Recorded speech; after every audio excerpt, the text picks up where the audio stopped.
ডিম রান্না তো অনেক রকমভাবেই রান্না করা হয়, কিন্তু এইভাবে একবার রান্না করে দেখুন, ভালো লাগবে। আসসালামু আলাইকুম বন্ধুরা, কেমন আছেন? গুজরাট থেকে সকল বন্ধুকে জানাই এমএন কিচেনে অনেক অনেক স্বাগত। তো আবারও চলে এলাম আর একটা রান্নার রেসিপি নিয়ে।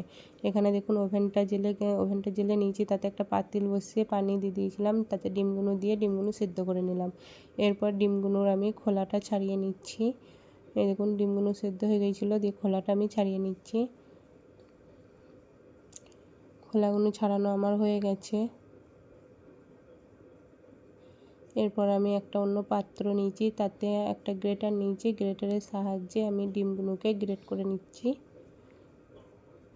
এই দেখুন ডিমগুলো আমার সমস্ত গ্রেট করা হয়ে গেছে। এরপর আমি একটা কাঁচা লঙ্কা নিয়েছি, তাই সেটাকে কুচি কুচি করে কেটে নিলাম।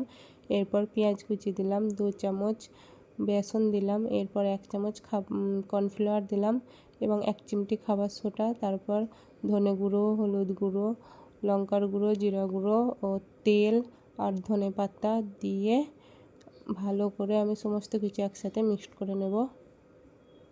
দেখুন সমস্ত কিছু একসাথে ভালো করে মিক্সড করে নিয়ে গোল গোল ছোট ছোট বলের মতো করে নিচ্ছি। এই দেখুন গোল গোল ছোট ছোট বলের মতো করে নিলাম। সব কটা বল আমার তৈরি করা হয়ে গেছে। এরপর আমি এদিকে ওভেনটা জেলে নিয়েছি, তাতে কড়া বসিয়ে তেল দিয়ে দিলাম। তেলটা গরম হয়ে গেছে, একটা একটা বলগুলো ছেড়ে দেব।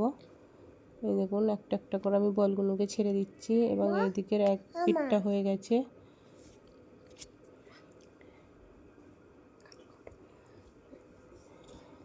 এগুলো হয়ে গেছে, আমি এগুলোকে তুলে নেব। এইভাবেই আমি আরও বাকি যেগুলো বলগুলো রয়েছে সেগুলোকে আমি দিয়ে ভালো করে এগুলোকেও লাল লাল করে ভেজে নেব এবং তুলে নিলাম। এরপর তাতে এক তেজপাতা, শুকনো লঙ্কা ফোড়নে দিলাম, দিয়ে পেঁয়াজ কুচি এবং টমেটোগুলোকে দিয়ে দিলাম এবং তার মধ্যে ধনে জিরে গুঁড়ো, হলুদ গুঁড়ো, লঙ্কার গুঁড়ো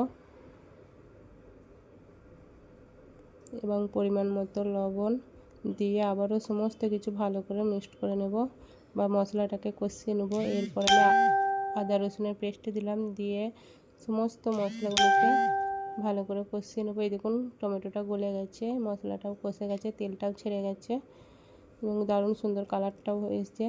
এরপর আমি দুটো উপর থেকে কাঁচা লঙ্কা দিয়ে দিলাম, দিয়ে আবারও সমস্ত কিছু মিক্সড করে নিলাম। এরপর আমি পানি দিয়ে দেব, পানিটাও দিয়ে ভালো করে নেড়ে নিলাম। এখন ফুটতে শুরু করে দিয়েছে। এরপর আমি ওই বলগুলোকে দিয়ে দেব,